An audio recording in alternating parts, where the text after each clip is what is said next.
Episode 5 के शुरू में दिखाया जाता है कि क्लास 1 की जो टीम जीत चुकी होती है, सब उनकी तारीफ करते हैं और उनके साथ उन्हें हौसला अफजाई करते हुए मज़ीद इम्प्रूव होने का कहते हैं। और दूसरी तरफ बाकी टीम्स अपने प्लान पर काम करने लगती हैं और हर तरह से अच्छी आइडियाज़ का कोमा बनाने लगती है ताकि वो जीत जाएं। अब सेकंड बैटल शुरू होने वाला है और दोनों टीम्स फुल तैयारी के साथ मुकाबले के लिए रेडी हो जाती है। बैटल के शुरू होते ही क्लास 1 का डार्क शैडो दुश्मन को ढूंढने लगता है, तो इसका सामना क्लास 1 के कुरुहीरो से होता है, जिसकी पावर शिंजो के डार्क शैडो की तरह अंधेरे से जुड़ी हुई है। और यहाँ एक ट्विस्ट आ जाता है, कुरुहीरो डार्क शैडो के अंदर समा जाता है और उसे अपने कंट्रोल में करके क्लास 1 पर ही हमला करवा देता है। मगर फ़ौरन क्लास 1 की हागोकुरी जो इनविजिबल गर्ल है और उसकी पावर इनविजिबिलिटी है, अपनी पावर से डार्क शैडो पर लाइट करती है, जिससे डार्क शैडो शिंजो के कंट्रोल में आ जाता है। और कुरोहीरो भी सामने आ जाता है, वो भागकर भी अंधेरे में छुप जाता है और शिंजो से कहता है कि मैं तुम्हें ख़त्म कर दूंगा क्योंकि हमारी तकदीर एक साथ जुड़ी हुई है और हमारी पावर्स भी एक जैसी ही हैं। इस पर शिंजो उससे लड़ने के लिए तैयार हो जाता है और कहता है कि हॉक से सीखी हुई चाल आज काम आएगी और हॉक्स नंबर 2 हीरो है। इस पर कुरोहीरो डर जाता है और भागने लगता है, मगर शिंजो अपने डार्क शैडो से उसे पकड़कर अब उड़ने लगता है और इस तरह वो शिंजो की चाल में फंस जाता है। ये टेक्निक देखकर सब हैरान हो जाते हैं, उसके दोस्त बहुत खुश हो जाते हैं और उसे चेयर्स करने लगते हैं। अब सीन बहुत क्रेजी हो जाता है क्योंकि शिंजो अपने स्पार्कल दोस्त को लेकर उड़ता है और उसके स्पार्कल पावर से वहां रोशनी करता है जहां कुरोहीरो छुपा हुआ होता है और बाकी टीमें उसे पकड़ने चले जाते हैं। मगर क्लास 1 की कैंटो क्लास 1 पर अपनी पावर इस्तेमाल करती है, यानी प्लान ए उनका फेल होना उनका मकसद ही था और प्लान बी था उनका रोशनी का इस्तेमाल करवाना। जैसे ही रोशनी मिली, मशरूम्स का जाल बिछ गया और क्लास 1 के मेंबर्स पकड़े गए। मगर क्लास 1 की लीडर जो कि यायू रोजो है, जिसकी पावर क्रिएशन होती है, वो तोप बनाती है और कैंडो का ध्यान भटकाकर उसी पर हमला कर देती है। सीन शिफ्ट होता है और दिखाया जाता है कि कुरोहीरो अपने साथी को बताता है कि उसने ट्विंकल को पकड़ लिया है और वो जेल में है। दूसरी तरफ दिखाया जाता है कि शिंजो और इनविजिबल का क्लास 1 पर अचानक हमला करते हैं, जिससे वो कुछ सोच नहीं पाते और शिंजो कुरोहीरो को पकड़ लेता है। मगर मशरूम गर्ल उसके गले पर अपना सीक्रेट पॉइजन छोड़ देती है, जिससे शिंजो को सांस लेने में दिक्कत आने लगती है।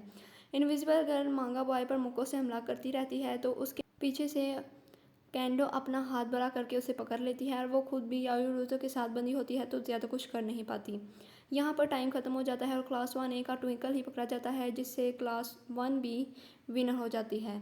अब नेक्स्ट एपिसोड में दिखाया जाता है कि ऑलमाइट डेको को अपने साथ ले जाता है और अल्फा 1 की पावर के बारे में बात कर रहे होते हैं, तो कांचान जो कि डेको का बहुत अच्छा दोस्त होता है, मगर उसने कभी अपनी फीलिंग को जाहिर नहीं किया होता और हमेशा चिल्लाता रहता है, उसके पीछे आ जाता है। डेको हैरान होकर पूछा है कि तुम यहाँ कहाँ से आ गए, और वो उनसे पूछता है कि कोई गड़बड़ है जो यहाँ अकेले में बात कर रहे हो, मुझे भी बताओ। डेको उसे अपनी ड्रीम के बारे में बताता है जो उसने कुछ रात पहले देखा था, तो कांचान उसको हौसला बुलंद करते हुए कहता है कि मैं ताकतवर हो चुका हूँ, तो तुम पीछे मत रहना और मुझसे लड़ने के लिए खूब मेहनत करना। इस पर डेको कहता है कि मैं पूरी कोशिश करूँगा। दूसरी तरफ थर्ड बैटल शुरू हो जाती है और इनमें ज़बरदस्त लड़ाई होने लगती है और पिछले मैच की तरह इसमें भी टाइम अप हो जाता है और क्लास 1 से एक स्टूडेंट और क्लास 1 का एक स्टूडेंट जेल में डाला जाता है, जिससे ये बैटल टाई हो जाती है और इसमें कोई भी विनर नहीं होता। अब हमें आगे दिखाया जाता है कि फोर्स बैटल का आगाज़ दिखाया जाता है और वो एक प्लान से बहुत अच्छी चाल बनाने लगते हैं और वो प्लान कामयाब भी दिखाई देता है, मगर क्लास 1 भी बहुत अच्छी परफॉर्मेंस करती है और क्लास 1 का मुकाबला करती है। क्लास 1 का कांचन जो कि बहुत काबिल और होनहार लड़का होता है और एक बहुत ही अच्छा हीरो बनने की कोशिश कर रहा होता है, एक ही वक्त में क्लास 1 के चारों मेंबर्स को जेल में डाल देता है और वो जीत जाता है और ये काफ़ी ज़बरदस्त परफॉर्मेंस थी। अब फिर इस बैटल का सीन दिखाया जाता है जिसमें क्लास 1 का डेको जो मेन हीरो है और वन फॉर ऑल का वारिस होता है। दूसरी टीम में शिंजो होता है जिसे पहले ही बैटल यानी कि फर्स्ट टीम में लिया गया था, अब वो ज़्यादा ट्रेनिंग और स्ट्रेटजीज़ के साथ आता है और वो क्लास बी के साथ होता है। अब इन टीम्स में ज़बरदस्त टक्कर होती है और हर कोई अपनी पावर्स के यूज़ से जलवा दिखाता है, मगर मैच के दौरान डेको की power one for all out of control हो जाती है और शिंजो भी देखकर हैरान हो जाता है। वो पावर बहुत जल्दी से इर्द गिर्द फैल जाती है, जिससे हर किसी को पता चल जाता है कि डेको की पावर्स आउट ऑफ कंट्रोल है और वो उस पर काबू नहीं पा रहा, जिससे डेको की दोस्त उराराका उसके पास जाती है और उसे काबू पाने की कहती है और दूसरे हीरोज़ या प्रो हीरो से मदद मांगने लगती है। इस पर शिंजो सोचने लगता है कि क्या मैं डेको का ब्रेन वॉश कर दूं। तभी शिंजो डेको से कहता है कि मेरे साथ लड़ो आके, जिस पर डेको उसका इशारा समझ जाता है और उसे ओके कह देता है। इससे डेको का ब्रेन वॉश तो हो जाता है और उसकी पावर भी तेज़ी से उसकी बॉडी में जाने लगती है, मगर फिर वो अपनी पावर्स के इल्यूजन में चला जाता है। और वहाँ एक आदमी उसे कहता है कि तुम अकेले नहीं हो, हम तुम्हारे साथ हैं, और उसे वन फॉर ऑल के बारे में सब बताने लगता है। इनके दरमियान बातें होती रहती हैं। इसके बाद डेको होश में आ जाता है और देखता है कि उराराका को चोट आई है उसकी वजह से।